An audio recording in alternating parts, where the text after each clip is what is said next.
Single mom saves CEO in deadly blizzard, but he's hiding who fired her from hospital.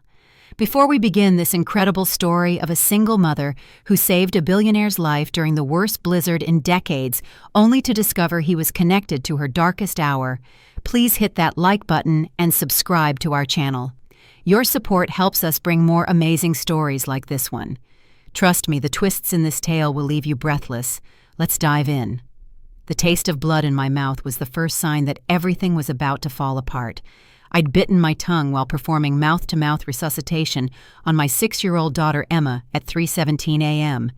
Her tiny chest barely moved under my trembling hands as I counted compressions. The wheeze that escaped her blue-tinged lips sounded like death rattling in her lungs. "Come on, baby. Breathe for Mommy. Please, Emma. Please." The nebulizer sat useless on the nightstand. Empty.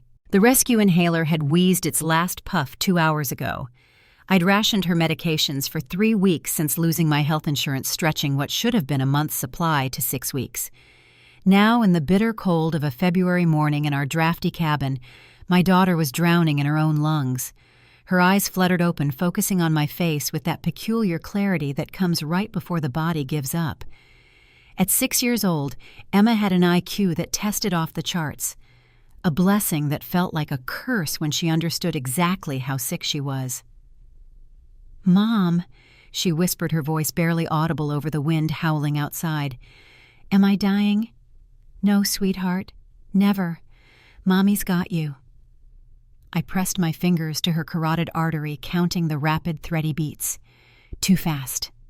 Much too fast. My phone buzzed on the floor where I'd dropped it. In the midst of a medical crisis, who could possibly? The notification light blinked. An email. With one hand still on Emma's chest, feeling for the rise and fall of her breathing, I grabbed the phone. Maybe it was about the job interview. Maybe the bar manager had changed his mind about the late-night shift. Maybe subject termination. Effective immediately. MedTech Regional Hospital. My vision blurred. Not now. God, not now. Ms. Morrison. Following your 3rd violation of mandatory overtime policy, your employment with MedTech Regional Hospital is terminated effective immediately. Your final paycheck will be mailed minus deductions for uniform non-return and parking fees. Your health benefits ceased at midnight. Do not attempt to enter hospital premises.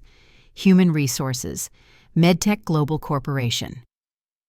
Emma's breathing steadied slightly, probably from the adrenaline of her near-death experience. I pulled her onto my lap, wrapping us both in the thin quilt my grandmother had made 40 years ago. The cabin's heater had broken a week ago. The landlord, who also happened to be my former supervisor's brother, had made it clear repairs would come when the rent was current. "Mommy, why are you crying? I hadn't realized I was. Just happy you're breathing better, baby." She studied my face with those impossibly green eyes, so much like her father's. David had been dead for 2 years now, killed in the line of duty, they said, though the police department's insurance somehow found a loophole to deny us full benefits. A technicality about his exact location when the drunk driver hit his patrol car. "You're lying," Emma said quietly, "but it's okay. You lie to protect me." Sometimes I forgot how much she saw, how much that brilliant little mind absorbed and processed. I kissed her forehead, tasting salt from the fever sweat. "We need to get you medicine." "We don't have money." "Let Mommy worry about that." The bar job, it was the only option left. The Rusted Nail was 80 miles north near the interstate truck stop. The manager had been clear during our phone interview, midnight to 6 a.m., shifts only, cash under the table, no questions asked about my nursing license or why I needed work so badly. The kind of place where tired truckers and traveling salesmen drank to forget and tipped well if you smiled despite dead eyes. But it was something. $400 a week, maybe $500 with tips. Enough for Emma's medication if I could make it 2 weeks. "Get dressed, sweetheart. We're going for a drive." In the storm. I looked outside for the first time since Emma's attack had woken me. The world had disappeared into a wall of white. The weather alert on my phone showed blizzard warnings, travel bans, interstate closures. The worst storm in a decade, they were calling it. "Just to town," I lied. To the hospital. They won't see us anymore. Remember, the lady said, different hospital. Emma's silence told me she knew I was lying again. But she got dressed anyway, moving slowly, deliberately like the old woman she might never become if I didn't figure something out soon. I had $43 in my wallet, half a tank of gas in the 1998 Honda Civic that had already slid twice just getting up our driveway last week. The interview at the Rusted Nail was at 6 p.m. If I got the job, I could get an advance. Some places did that. They had to for people desperate enough to work those shifts. Emma bundled into her coat, too small now, the sleeves ending 3 inches above her wrists. I'd planned to get her a new one after Christmas. Then the hours at the hospital had been cut, then cut again, then eliminated entirely when I refused to work a third 16-hour shift, knowing Emma was home alone sick. The wind hit us like a physical force when we stepped outside. Emma gasped, triggering another coughing fit. I carried her to the car, her weight feeling like nothing in my arms. When had she gotten so light? The Civic groaned to life on the third try. The check engine light had been on for 6 months. The heater worked at about 30% capacity. But the wheels turned, and that was all that mattered. Where are we really going, Mom? I met her eyes in the rearview mirror. To get help. The first 10 miles were merely dangerous. The road was still visible in patches, and other cars had left tracks I could follow. Emma dozed fitfully in the back seat. Her breathing labored but steady. I'd given her the last of the prednisone I'd been saving. 3 pills that would buy us maybe 12 hours of easier breathing. By mile 20, I knew I'd made a terrible mistake. The storm had intensified into something biblical. Snow didn't fall so much as assault the car from every direction. The windshield wipers couldn't keep up. Ice built up faster than the dying defroster could clear it. I drove by instinct and prayer, following what I hoped was the road and not a pathway to oblivion. Mom, yeah, baby, I love you. The way she said it, final resigned, sent ice through my veins colder than the storm outside. I love you too, and we're going to be fine. Mile 30. The radio had gone to static, then emergency broadcasts, then static again. No other cars now, just us and the white death surrounding us. The gas gauge hovering just under a quarter tank. Every instinct screamed to turn back, but there was nothing to turn back to. No medicine, no money, no hope except whatever lay ahead. That's when I saw the light. Not a headlight, too high for that. It flickered through the snow like a dying star off to the right where no road should be. But as I drew closer, I realized it wasn't off the road. It was a car's interior light, and the car itself was upside down in the ditch. I stopped. Every second counted in getting Emma help, but someone was in that car. Someone who might be dying. Stay here, baby. Keep the doors locked. Mom, no, I have to. You know I have to. Because that's who I was, who I'd always been. A nurse who couldn't walk past suffering even when my own world was collapsing. David had loved that about me. Said it was why he'd fallen for me that day at the emergency room when I'd stayed 3 hours past my shift to hold the hand of a dying homeless man with no family. The wind nearly knocked me over when I left the car. The expensive vehicle, a Bentley I realized getting closer, lay on its roof like a beached whale. The driver's side was crushed against a tree, but the passenger side was accessible. I dropped to my knees in the snow, peering through the shattered window. A man hung upside down, held by his seatbelt. Blood dripped from a gash on his head, already starting to freeze in the cold. His suit probably cost more than I'd made in the last 3 months. But what struck me most was that he was conscious. His eyes, dark unfocused, tracked to mine. "Help," he whispered. Then more urgently, "They're coming. They did this. Please. Who did this? Who's coming?" His eyes rolled back and he went limp. I had to make a choice. Leave him and save my daughter, or save him and risk everything. My hands were already reaching for him before my mind finished the debate. I couldn't help what I was any more than Emma could help her lungs betraying her. We were both prisoners of our nature. The seatbelt was jammed. I pulled out the pocket knife David had given me, the one I'd thought I'd never need, and sawed through the expensive fabric. The man fell heavily, and I barely managed to cushion his head before it hit the roof-turned floor. He was heavy, maybe 180 pounds of muscle that spoke of personal trainers and private gyms. Dragging him out took everything I had. My lower back screamed. My hands went numb. But inch by inch, I pulled him free of the wreckage. His wallet fell out in the process. Italian leather, of course. A business card tumbled into the snow. Marcus Chen, CEO, MedTech Global. The name hit me like a physical blow. MedTech Global, the parent company of the hospital that had just fired me, the corporation that had bought out our local medical center and immediately started optimizing. Their word for cutting staff, reducing services, and prioritizing profit over patients. This man, this Marcus Chen, had signed the policies that destroyed my life. I could leave him. Should leave him. Emma was dying in the car 50 feet away, and this man was the architect of our suffering. His eyes opened again, focused on mine with startling clarity. "Please," he said. I know who you are. Jane Morrison. I was coming to find you. To fix what they did. Please." Then he was gone again, unconscious, maybe dying. He knew my name. How did he know my name? Another choice. But really no choice at all. I dragged him to my car, my muscles screaming, my mind racing. Emma watched through the back window, her expression unreadable. I managed to get Marcus into the passenger seat, his head lolling against the window. "Is he dead?" Emma asked as I got back in. "No baby. He's very handsome. Even half dead with fever, my daughter could make observations that cut to the bone.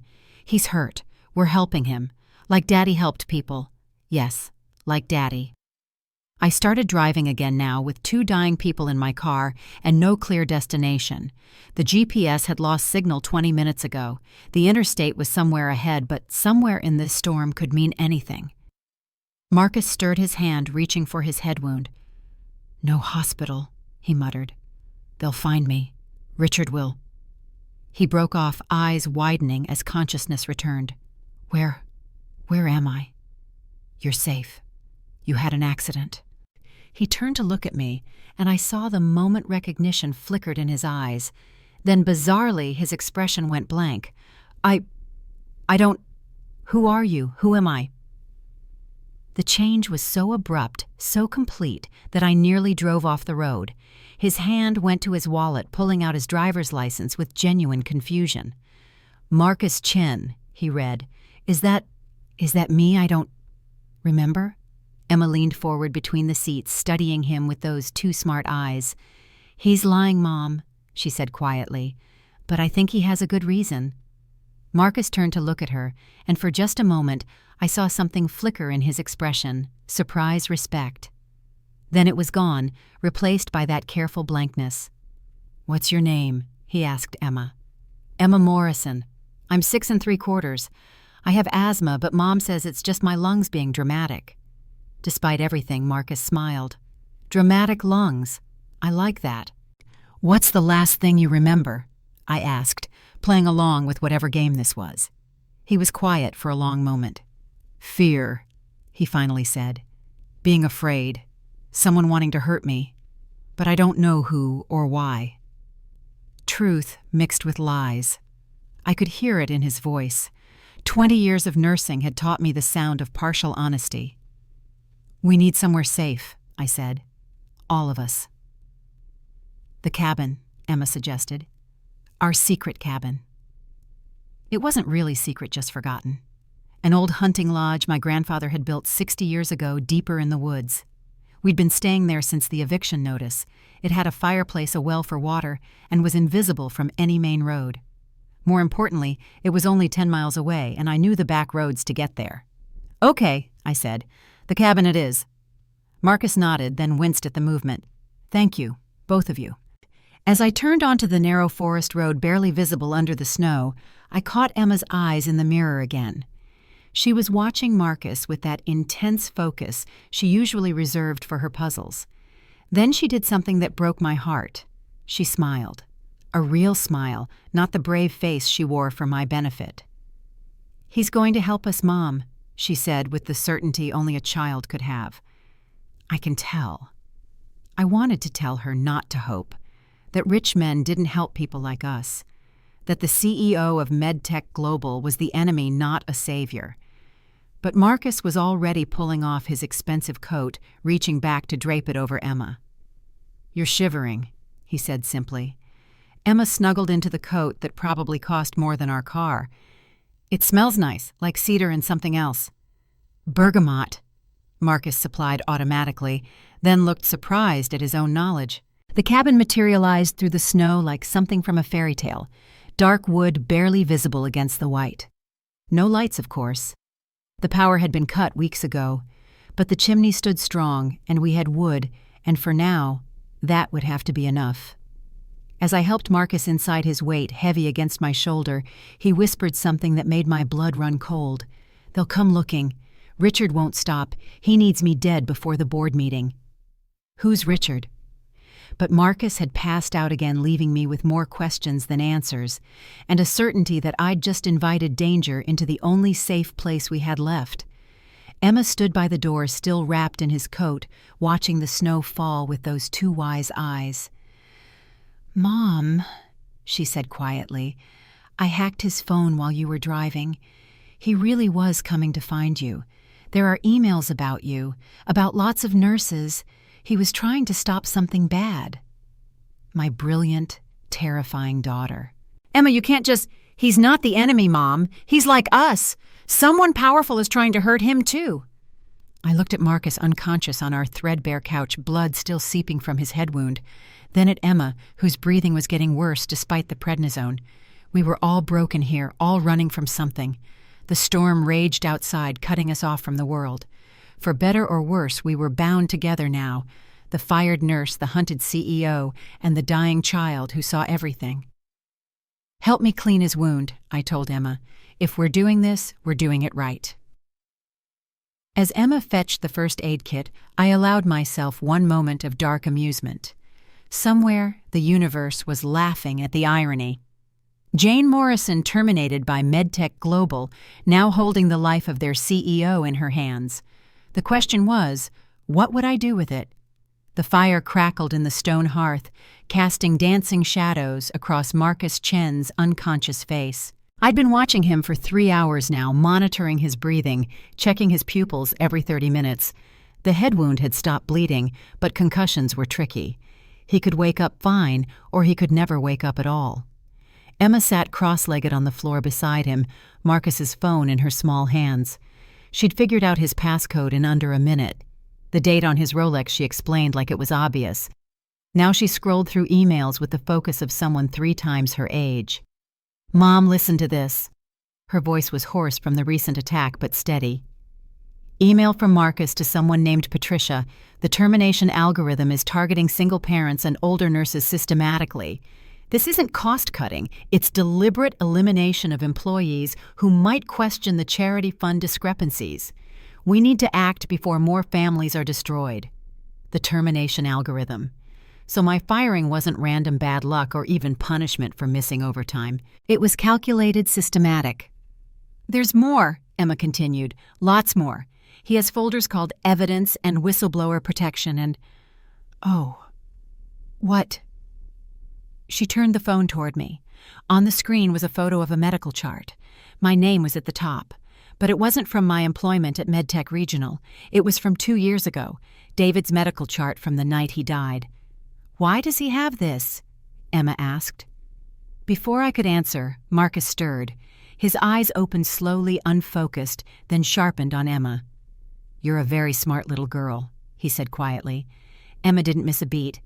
"You're not very good at pretending to have amnesia." A ghost of a smile crossed his face. "Apparently not. How long have you known?" "Since the car. People with real amnesia don't selectively remember specific words like bergamot while forgetting their entire identity." I stood up, putting myself between them. "You've been conscious for how long listening to us?" "About an hour." He tried to sit up, winced, thought better of it. "I'm sorry for the deception. I needed to know if I could trust you." "Trust us?" The laugh that escaped me was bitter. "You're the CEO of the company that destroyed my life, and you're worried about trusting us." Former CEO probably once Richard files the paperwork claiming I'm missing or dead. He managed to push himself up, leaning heavily against the couch arm. "And yes, trust. Because you're not the only one whose life they've destroyed, Ms. Morrison. They just used different methods with me." Emma handed him his phone. "Your battery is at 12%. There's no signal anyway with the storm." "Thank you, Emma." He looked at her with genuine warmth. "You remind me of my sister at your age, brilliant and terrifying in equal measure." "Is she dead?" Emma asked with the blunt curiosity of childhood. "No, but Richard made sure she'll never practice medicine again. Falsified drug test results. She's a cashier at a grocery store now, too ashamed to fight back." The fire popped, sending sparks up the chimney. Outside, the storm had intensified into something that sounded personal, like nature itself was trying to tear the cabin apart. "Why do you have my husband's medical records?" I asked. Marcus was quiet for a long moment, studying his hands. Expensive hands that had never known calluses until tonight, probably. "Because his death wasn't an accident," he finally said. "The drunk driver who hit him, Thomas Garrett, was a medtech contractor. He'd been fired that day for refusing to falsify inspection reports on medical equipment. Richard gave him a severance package that included a bottle of 30-year-old scotch and told him to drink away his troubles. Then Richard made an anonymous call about a drunk driver on Route 49. The room tilted. I grabbed the mantel to steady myself. "You're saying Richard murdered my husband." "I'm saying Richard created the circumstances for it to happen, knowing Thomas was an alcoholic in recovery. Then he made sure the insurance claim was denied on a technicality he'd built into the policy 6 months earlier. Your husband was investigating the charity fund embezzlement. Richard needed him gone." Emma moved to my side, her small hand finding mine. "Daddy was a hero," she said quietly. "He was trying to stop bad people." "Yes," Marcus said. "He was. And I was too much of a coward to help him when he came to me. I told him to go through proper channels, follow protocol, cover my own ass while a good man tried to do the right thing alone. I wanted to hate him. God, how I wanted to hate him. But the self-loathing in his voice was too genuine, too familiar. I'd heard it in my own voice every night since David died, wondering what I could have done differently. "So what changed?" I asked. "Why start investigating now?" "Emma," he said simply. "Not you specifically, Emma, but children like you. The charity fund Richard's been stealing from. It's supposed to provide free medication for chronically ill children. Asthma medicine, insulin, cancer drugs. Hundreds of kids have gone without because that money went into offshore accounts." Emma's hand tightened in mine. "Is that why my medicine costs so much? Because someone stole the money that was supposed to help?" Marcus nodded, unable to meet her eyes. "I built MedTech to help people. My mother died when I was 15 because we couldn't afford her heart medication. I swore I'd create a company that put patients first. But somewhere along the way I got comfortable, stopped paying attention, let Richard and others turn it into the very monster I'd meant to fight." "And now Richard wants you dead," I said. "The board meeting is in 3 days. I have enough evidence to bury him, but only if I'm alive to present it. He orchestrated the accident tonight. Probably has people searching for my body right now." Emma coughed a wet, rattling sound that made my chest tighten. The prednisone was wearing off. She needed real medicine, not the expired samples I'd been rationing. Marcus noticed immediately. "How long has she been without proper medication?" 3 weeks since the good stuff. 6 weeks since a full dose." He pulled out his phone, then remembered it was useless. When the storm clears, you'll be dead or disappeared and we'll still be nobody," I said harshly. "Don't make promises you can't keep." Emma tugged my hand. "Mom, be nice. He's trying." "Trying doesn't buy medicine, baby." My phone rang, startling all of us. I didn't recognize the number, but any call that could get through in this weather. "Hello." "Jane, thank God." Nathan Hayes's voice warm with what sounded like genuine concern. "I've been calling for hours." "Are you safe?" "The news says the storm is getting worse." "We're fine, Nathan." "Where are you? I can come get you. The hospital's 4-wheel drive can make it through anything." I caught Marcus watching me, his expression unreadable. "We're staying put until it passes." "Jane, please. Emma needs proper care. I know you're proud, but this isn't the time. I can help. I want to help." 5 calls a day for the past 2 weeks, ever since the divorce from his society wife had finalized. Nathan had been nothing but supportive, offering everything from job recommendations to marriage proposals. The last one had come with a PowerPoint presentation on why it made logical sense. He needed a mother for his twin boys. I needed financial stability for Emma. Mutual respect could grow into love. I appreciate the concern, Nathan, but I know about the interview at the Rusted Nail. My blood chilled. How? The manager is my patient.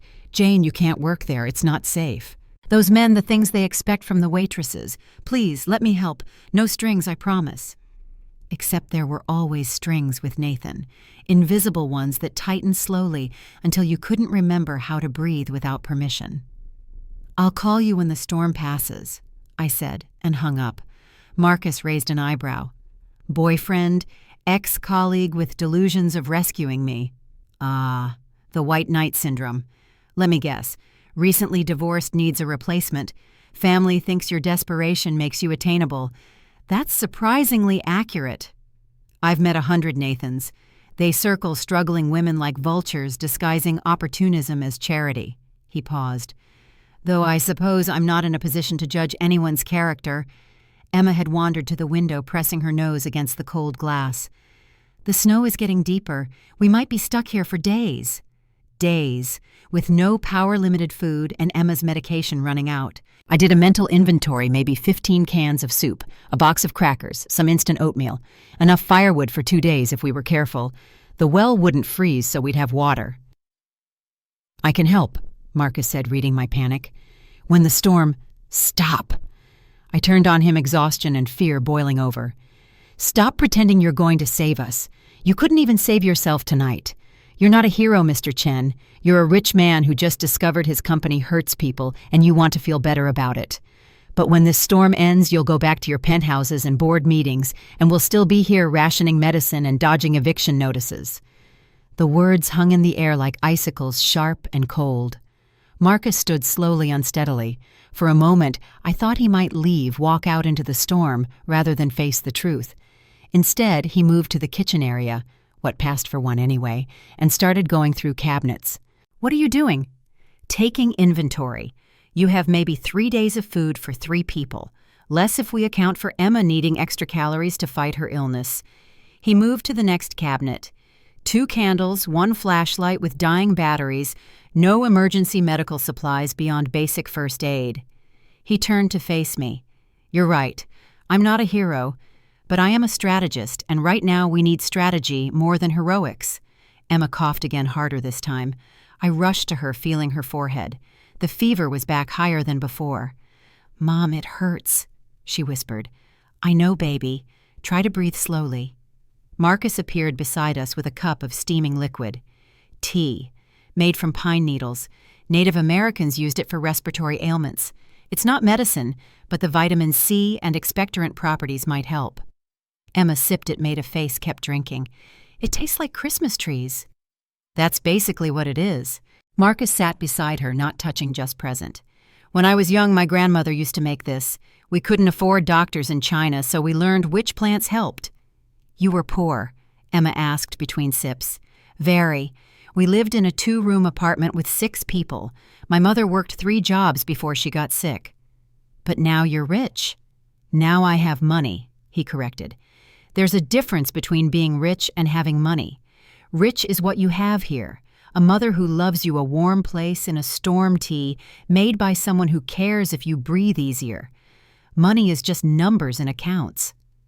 Emma studied him with those 2 wise eyes. You're lonely, aren't you?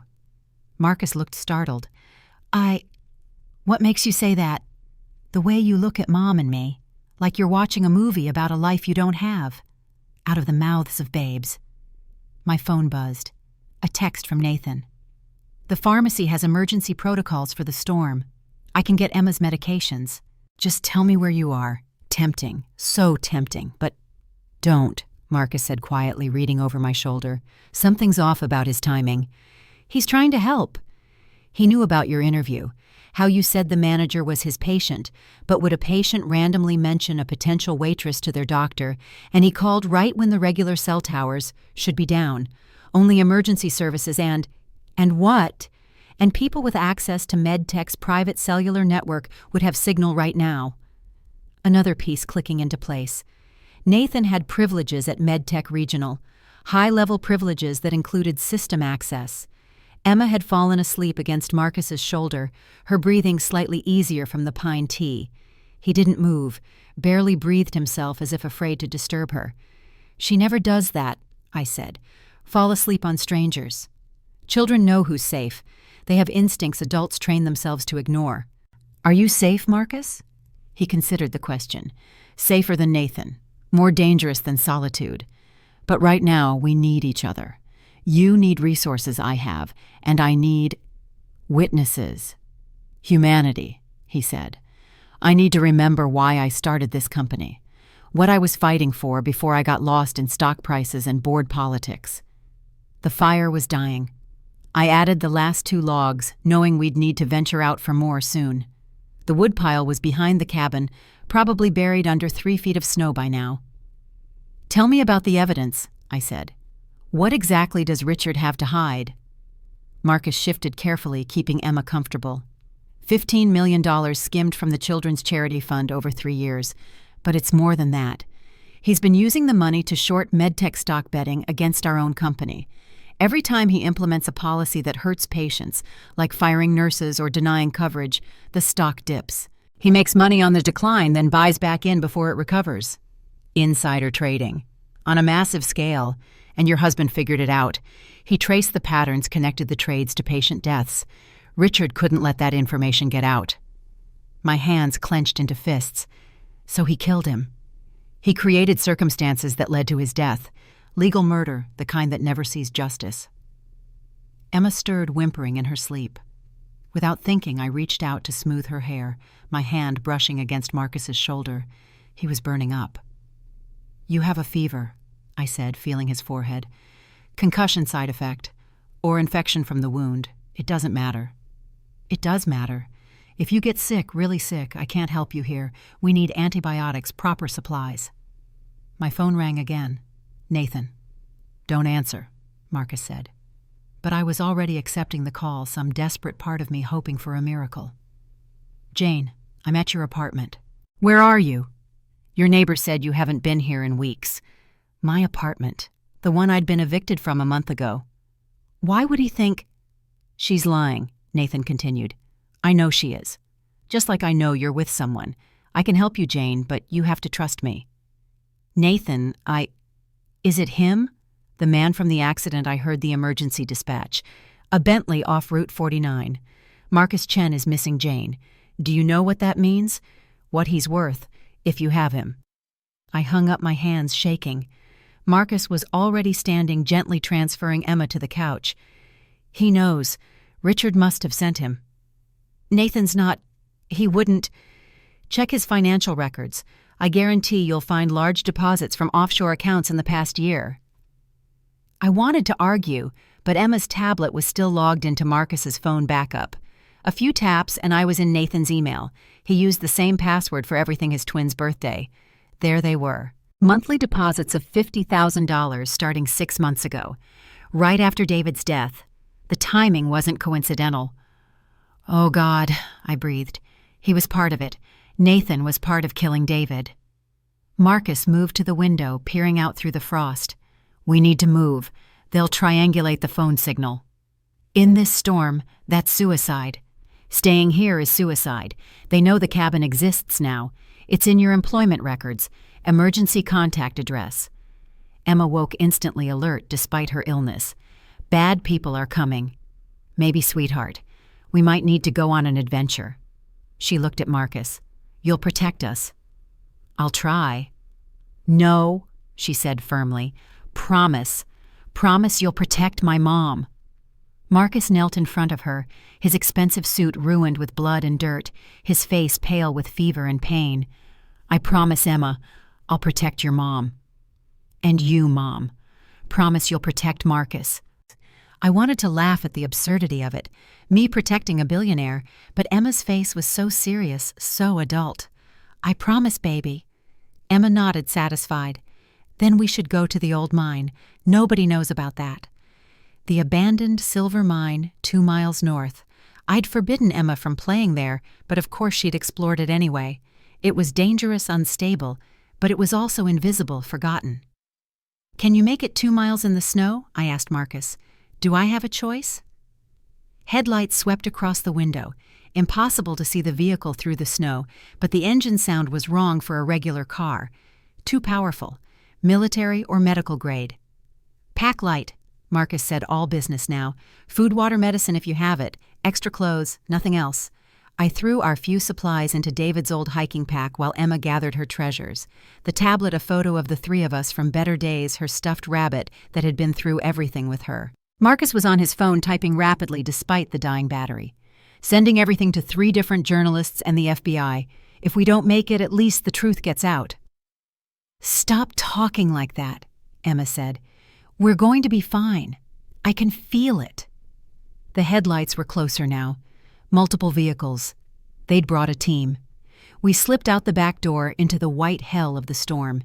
The cold hit like a physical assault, stealing breath, burning exposed skin. I carried Emma, her face buried in my shoulder. Marcus broke trail ahead of us, using his height advantage to push through the drifts. Every step was agony. The snow was hip-deep in places, and the wind fought us for every inch of progress. Emma's breathing grew more labored, each exhale a small cloud of struggle in the frigid air. "Mom," she wheezed. "Can't." "Almost there, baby. Just hold on." Marcus felt twice his concussion, affecting his balance. Each time he got up slower, but he kept going, driven by something more than survival. Redemption, maybe. Or just the simple human need to keep a promise to a 6-year-old girl. The mine entrance was almost invisible, just a darker shadow in the hillside. We collapsed inside, gasping, shaking. It was marginally warmer out of the wind, but still cold enough to kill us if we stayed still too long. "Further in," Marcus managed through chattering teeth. "They'll check the entrance." We stumbled deeper into the mountain, using Marcus's phone flashlight until it finally died. Then darkness complete and suffocating. I'd grabbed the flashlight from the cabin, but the batteries gave out after 50 yards. "Here," Emma said, her small hand finding mine. "I know the way."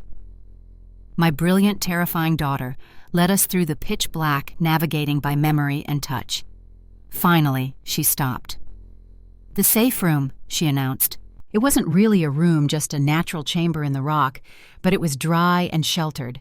We huddled together, sharing body heat, trying not to think about what would happen when they found us. "Tell me a story," Emma whispered, "like Daddy used to." So I did. I told her about a brave knight who fought dragons, about a princess who saved herself, about a little girl whose courage was bigger than mountains. Marcus added details: the dragon's favorite food, the princess's secret weapon, the girl's magic power that let her see truth when adults could only see lies.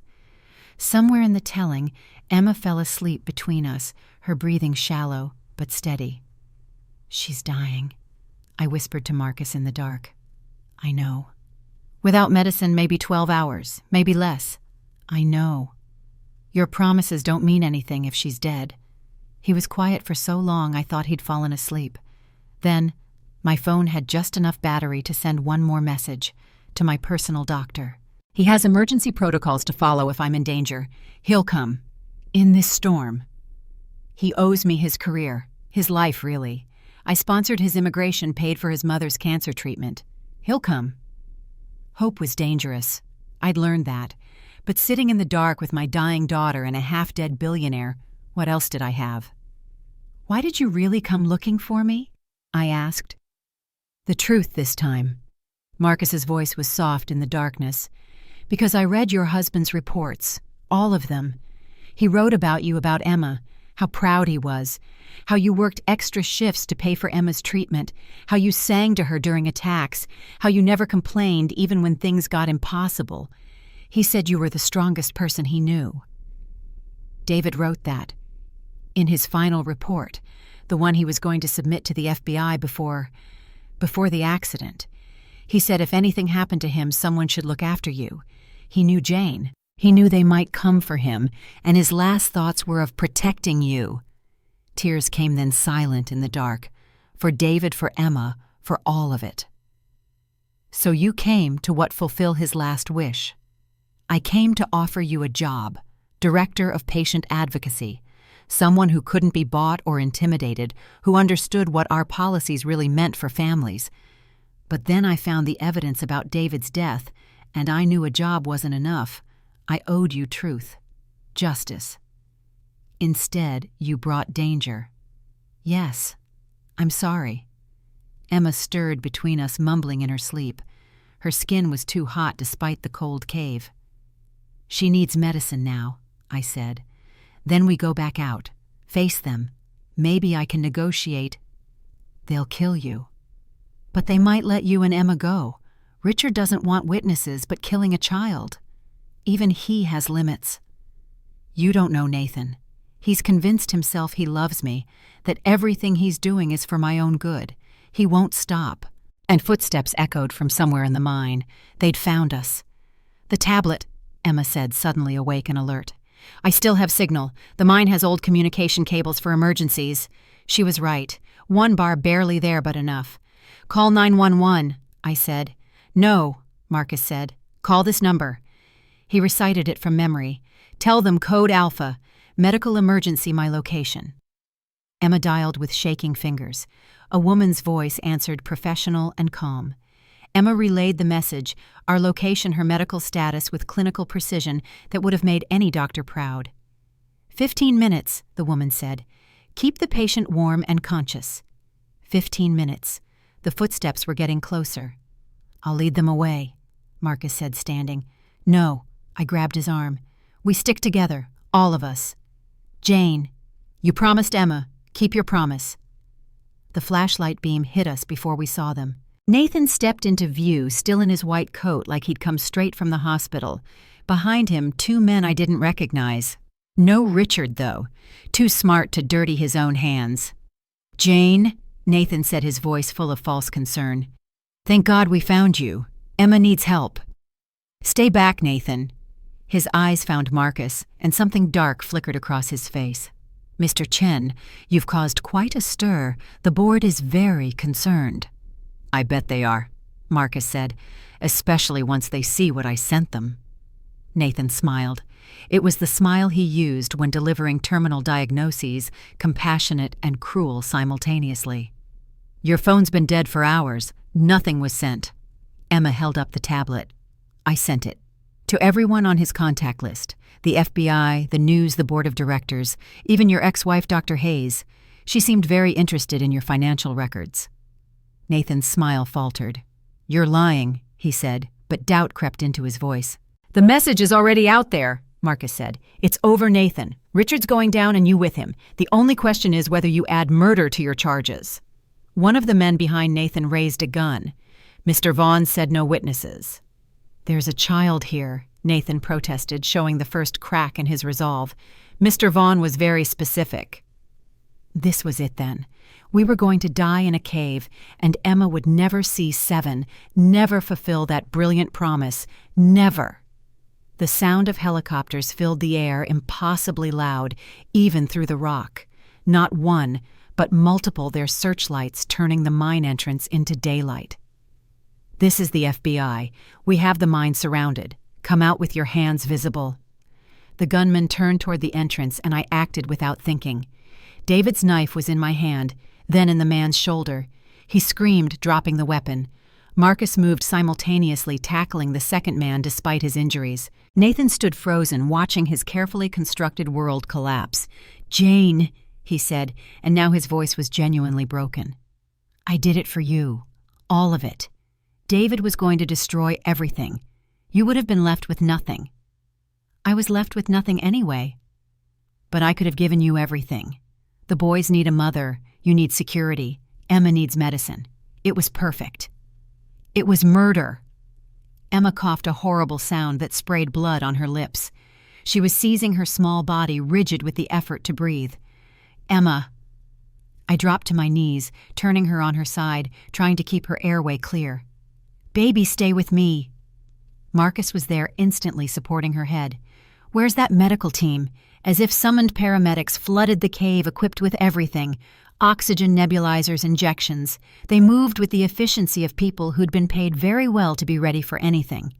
"Step back, ma'am," one said, but gently. "We've got her." They worked on Emma while FBI agents dealt with Nathan and his men. I couldn't process any of it, focused entirely on my daughter's face as color slowly returned to it. "She's stabilizing," the paramedic said, "but she needs a hospital. Now." They loaded her onto a stretcher designed for cave rescue. I followed Marcus beside me, despite barely being able to walk himself. Outside, the storm had broken. Dawn was coming, painting the snow pink and gold. The FBI had brought a full tactical team. Richard Vaughn was already in custody, pulled from his home in handcuffs. As they loaded Emma into the medical helicopter, she opened her eyes and found mine. "Mom, I'm here, baby. Is Marcus okay?" I looked at him, bloodied and exhausted, but standing, keeping his promise. "He's okay." She smiled. "I knew he would save us." "Actually," I said, kissing her forehead, "I think we all saved each other." The helicopter ride to Denver Medical Center took 17 minutes. I counted every second, my hand gripping Emma's while she drifted in and out of consciousness. The paramedics had her on oxygen IV fluids and a cocktail of medications I recognized from my nursing days. The good stuff, the expensive stuff that actually worked. Marcus sat across from us, refusing treatment for his own injuries, despite the medic's insistence. His eyes never left Emma's face, as if his vigilance alone could keep her breathing. "Her vitals are stabilizing," the lead paramedic announced. "Whatever you gave her in that cave bought us time." "Pine needle tea," Marcus said quietly. "And prayer." The medic looked skeptical, but said nothing. He didn't need to know about the expired prednisone, the rationed inhalers, the weeks of making impossible choices between food and medicine. As Denver's skyline came into view, Marcus finally spoke to me. "My personal physician, Dr. Chen, no relation despite the name, is waiting. He's the best pediatric pulmonologist in the country. We can't afford—" "Stop." His voice was firm but kind. "Just stop. For once in your life, Jane let someone help without calculating the cost." The hospital roof was chaos. FBI agents, police, media held back behind barriers. Someone had leaked the story. The CEO of MedTech Global missing and presumed dead, found alive with a whistleblower nurse and her dying child. It was the kind of story that sold papers and crashed websites. They whisked Emma away immediately, a team of specialists taking over. I tried to follow, but a nurse, one I recognized from my old hospital, stopped me. "Let them work," she said gently. "She's in the best hands now." Marcus swayed on his feet and I caught him before he fell.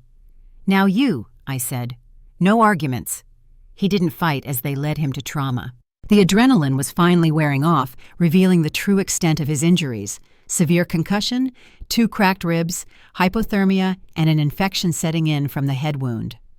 I found myself alone in a private waiting room, still wearing clothes soaked with snow and blood. A woman appeared, elegant despite the early hour, carrying a bag from Nordstrom. "Mrs. Morrison, I'm Patricia Kim, Mr. Chen's assistant. He asked me to bring you these." Clean clothes, practical ones, jeans, a sweater, boots that looked my size, not charity cashmere, just what I needed. "There's a shower through there," Patricia said. "I'll wait outside if you need anything." The hot water felt like rebirth. I stood under it until my skin turned pink, washing away the cave, the fear, the desperate calculations of poverty. When I emerged, transformed back into something resembling human, Patricia was on her phone, speaking rapidly in Korean. She hung up and turned to me. "Emma's responding well to treatment. They're moving her to a private room in pediatric ICU. Mr. Chen has arranged for round-the-clock care." "How is he?" "Arguing with doctors about discharge, so I'd say he's back to normal." She smiled. "He's asking for you." Marcus's room looked more like a luxury hotel suite than a hospital room. He was propped up in bed, bandaged and bruised, but his eyes were clear and focused on a laptop someone had brought him. "You should be resting," I said. "I'm destroying Richard's life. Very therapeutic." He turned the screen toward me. "Look." Headlines scrolled past. MedTech CEO exposes massive fraud. Murder plot uncovered in medical giant. Charity funds stolen from dying children. "The FBI raided 17 locations this morning," Marcus said. "They found everything. The real books, the offshore accounts, the algorithm targeting single parents. Richard kept records of everything, arrogant enough to think he'd never be caught." "What about Nathan?" Marcus's expression darkened. "Charged with conspiracy to commit murder fraud and about 12 other things. His medical license is gone. His ex-wife is filing for full custody of the boys. Turns out she suspected the affair he was having with Richard's secretary and hired a private investigator. That PI found a lot more than infidelity." I sank into the chair beside his bed, exhaustion hitting like a wave. "It's over." "The criminal part, yes. The cleanup will take years." He paused, studying his hands. "Jane, there's something else. About David." My chest tightened. "What?" "I found something in Richard's files. A life insurance policy on David that Richard took out. As his supervisor, he had the authority claimed it was standard corporate practice. $5 million payable to a shell company Richard controlled. He profited from murdering my husband. Yes, but here's the thing. The policy had a clause. If criminal action was involved in the death, the money goes to the victim's family instead. With Richard's confession on Emma's recording, that money is yours." $5 million. The number didn't seem real. It was just sound syllables that meant nothing. "I don't want blood money." "It's not blood money. It's justice. Emma will need care her whole life. This ensures she gets it." A knock interrupted us. Dr. Chen, Marcus's physician, entered with a tablet in hand. "Ms. Morrison, I've reviewed Emma's case. The damage to her lungs is significant, but reversible with proper treatment. We're looking at a 6-month protocol minimum, possibly a year. But she will recover fully." "The cost is covered," Marcus interrupted. "Every penny." Dr. Chen continued. "There's something else. Emma's blood work showed irregularities beyond the asthma. Has anyone ever tested her for Wilson's disease?" My blood chilled. Her grandmother had it. But Emma never showed symptoms. "She's showing them now. The stress on her system triggered it. It's treatable, but without intervention, it would have killed her within 2 years. We caught it just in time." Marcus reached for my hand. I let him take it. "She's going to be okay," he said. "You both are." I wanted to cry, but I'd used up all my tears in that cave. Instead, I squeezed his hand back. "Can I see her?" "She's been asking for both of you," Dr. Chen said, quite insistently. Emma looked tiny in the hospital bed, but her color was good, her breathing steady. She was playing with a tablet someone had given her, probably hacking into government databases for fun. "Mom?" Her voice was clearer than it had been in months. "Look, I'm in the hospital system. Did you know Dr. Hayes has been stealing surgical supplies? Emma, you can't just already reported it to administration." She grinned. Anonymously, of course. Marcus laughed, then winced as his ribs protested. "Remind me never to get on your bad side, little one." "Mr. Chen," Emma's face lit up. "You kept your promise. So did your mom." Emma looked between us with those 2 knowing eyes. "You like each other." "Emma." "What? It's obvious. The way you protected each other, the way you're holding hands right now." I looked down. Our fingers were still intertwined. I didn't pull away. "It's complicated, baby." "No, it's not. He's good. You're good. You make each other better. That's not complicated." Marcus's phone rang. He answered on speaker. Patricia's voice urgent. "The board is here. They want to talk. Now." The boardroom had been set up in the hospital's executive conference area. 12 people in expensive suits, all looking at Marcus like he was either their savior or destroyer. "Marcus," the chairman began, "the damage to MedTech's reputation is catastrophic. Stocks down 40%. We're facing hundreds of lawsuits." "Good," Marcus said simply. "We deserve them." "That's not the attitude. That's exactly the attitude we need. We built a company that killed people for profit. Not directly, maybe, but through negligence and greed. David Morrison is dead because we allowed Richard to operate unchecked. How many others?" Silence. Marcus continued. "I'm proposing a complete restructuring, full compensation for every affected family, free medical care for any child whose parent was terminated by the algorithm, and Jane Morrison as our new director of patient advocacy with full veto power over any policy that affects patient care." "That's insane," one board member sputtered. "The cost is less than what Richard stole. It's the right thing to do." "And if we refuse," Marcus smiled cold and sharp, "then I release the rest of the files, the ones showing which board members knew about Richard's activities and said nothing. Looking at you, Harrison." Harrison, a silver-haired man who looked like Central Casting's idea of a CEO, went pale. "You're talking about destroying the entire company?" "No. I'm talking about saving it.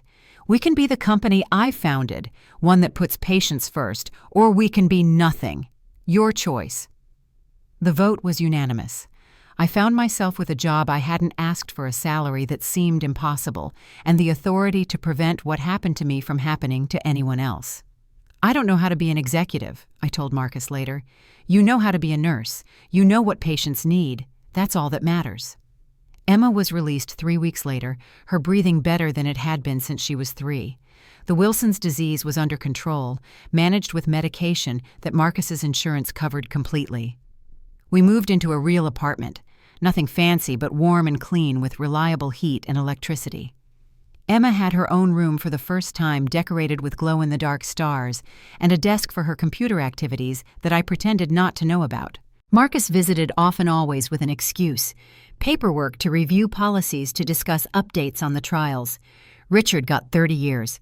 Nathan got 15 with possibility of parole in 7 if he testified against Richard, which he did extensively.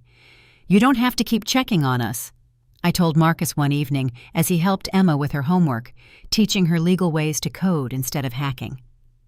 "I know," he said simply. "I want to." The truth was, I wanted him to. Somewhere between that cave and the courtroom, between saving each other and rebuilding MedTech, we'd become something I couldn't quite name. Not romance, not yet, but possibility. Emma saw it before we did, of course. "You should ask Mom on a real date," she told Marcus one day, loud enough for me to hear from the kitchen. "She hasn't been on one since Dad died." "Emma," I protested. "What?" "It's true, and Mr. Chen is lonely. His apartment only has a couch and a desk. That's not normal." Marcus looked at me, a question in his eyes. "Would you go on a date with me, a real one, not a working dinner or emergency rescue?" I thought about David, what he would want. He'd want me happy. He'd want Emma to have a father figure who understood her brilliant, chaotic mind. He'd want me to stop just surviving and start living. "Yes," I said, "but somewhere normal. No 5-star restaurants or helicopter rides. Pizza and bowling." Perfect. 6 months later, I stood in my office at MedTech, now renamed Morrison Medical in David's honor, reviewing the latest patient advocacy reports. We'd reinstated 300 wrongfully terminated employees, provided free medication to over 1,000 children, and our stock had somehow gone up 15%. Marcus appeared in my doorway with coffee and Emma's latest report card. Straight A's except for PE, which she'd somehow hacked to show a Zia grade that didn't exist. "She's going to either save the world or take it over," he said. "Possibly both." He set down the coffee and pulled me close. We'd been dating for 4 months officially, though Emma insisted it had really been since the cave. She was already planning our wedding, complete with spreadsheets and efficiency algorithms. "The board approved the new children's wing," he said. "The David Morrison Pediatric Center, free care for any child whose parent is a first responder." I kissed him, tasting coffee and possibility. "He would have liked you," I said, "eventually, after threatening you a bit. I would have deserved it. I failed him when he needed support. You're not failing us now." Through my window, I could see Denver spreading out below mountains in the distance, the same mountains where everything had changed in a blizzard that should have killed us all. Emma burst through the door, tablet in hand. "Mom, Marcus, look what I found." Please tell me it's not classified, I said. It's not, anymore. I declassified it. Emma, kidding. It's my science project. I created an app that helps people find free medical care in their area. I called it the Morrison Medical Finder. Marcus lifted her up, spinning her around. Brilliant as always. I know, she said matter-of-factly. Also, I invited Grandma Chen for dinner. She wants to meet Mom. Marcus's mother, who I'd been nervously avoiding for months. Tonight. She's actually in the lobby. Marcus groaned. Emma, you can't just... She's lonely too, and she'll love Mom. I ran the compatibility algorithms. This was my life now. A reformed billionaire boyfriend, a genius daughter who thought in code, a job that actually helped people, and enough money that Emma would never wheeze through another night untreated. Mrs. Chen turned out to be a tiny woman, with Marcus's eyes and Emma's directness. So, she said over dinner, you're the woman who saved my son. He saved us too, I replied. Good. He needed saving. Too much money, not enough purpose. She turned to Emma. And you, little one. Marcus says you're going to MIT. When I'm 12, Emma said. They have a program for exceptional students. I went to MIT, class of 72. I'll write you a recommendation. The evening was perfect in its imperfection. Marcus burned the rice. Emma spilled juice on Mrs. Chen's designer dress. I accidentally called her by the wrong name twice. But we laughed, and for the first time since David died, I felt whole.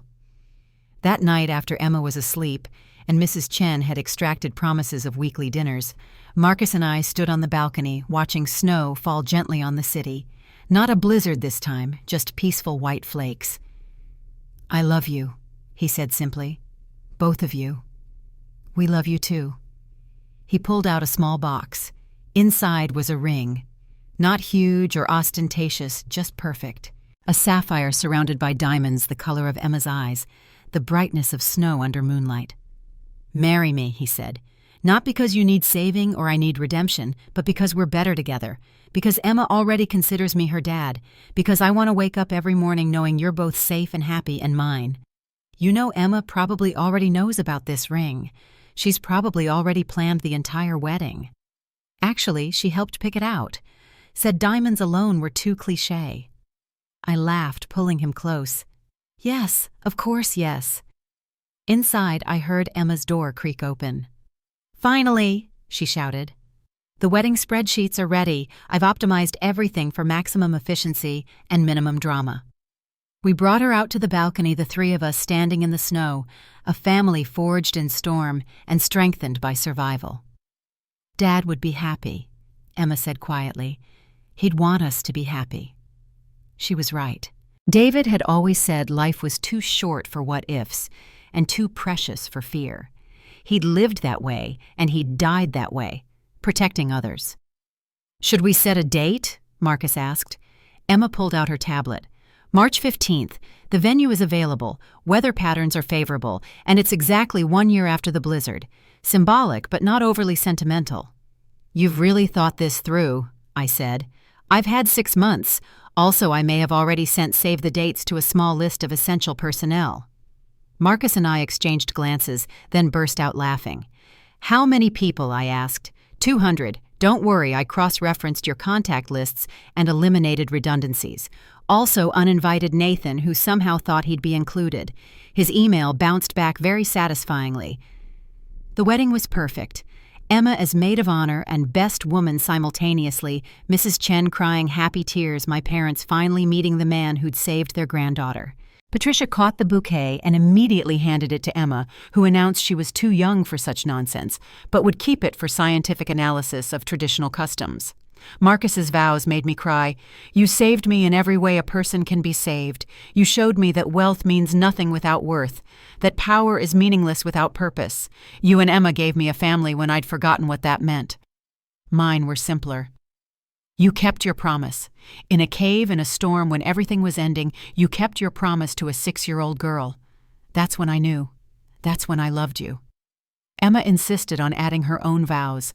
I promised to only hack systems for good, to not embarrass you too much at parent-teacher conferences, and to always remind you both that you found each other in the worst circumstances and made them the best. Also, I'm adopting Marcus officially. I already filed the paperwork. The reception was at the hospital, the new children's wing we'd built. Patients in wheelchairs danced, kids with IV poles did the limbo, and somewhere I was sure David was watching, glad his girls were okay. "No regrets?" Marcus asked, as we slow danced Emma on his shoulders, despite being too big for it. "None," I said. "You. Only that it took almost losing everything to find what mattered." "The storm brought us together," Emma said from her perch. "Maybe we needed the storm."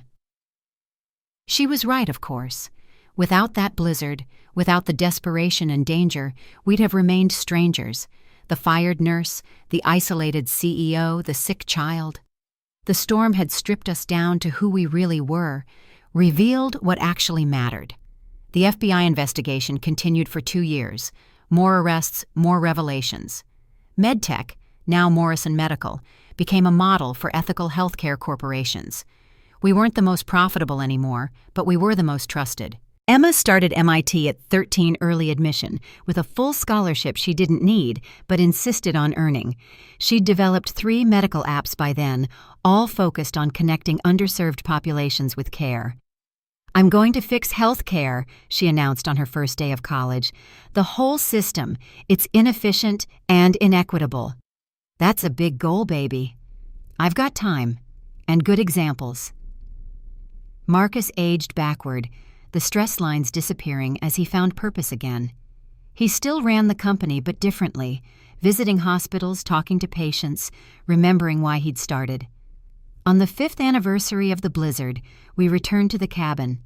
It had been renovated, our first joint project after marriage, transforming it from a place of desperation to one of peace. Emma, now 11 but looking older, stood where she'd once struggled to breathe. "This is where it all changed," she said. "Any regrets?" Marcus asked her. Our family tradition, checking in, making sure we were all still okay. "Only one," Emma said. "I wish Dad could see us now, see how it all turned out."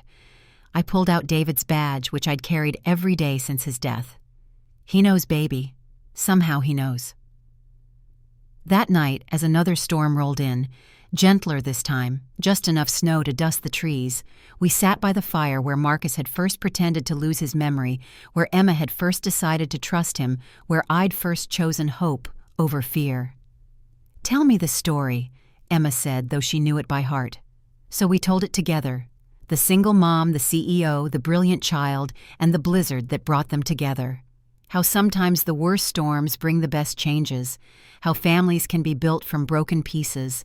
How love finds a way even through the darkest nights. Outside, snow fell soft and steady, no longer a threat, but a reminder. We'd survived the storm. We'd found each other. We'd come home.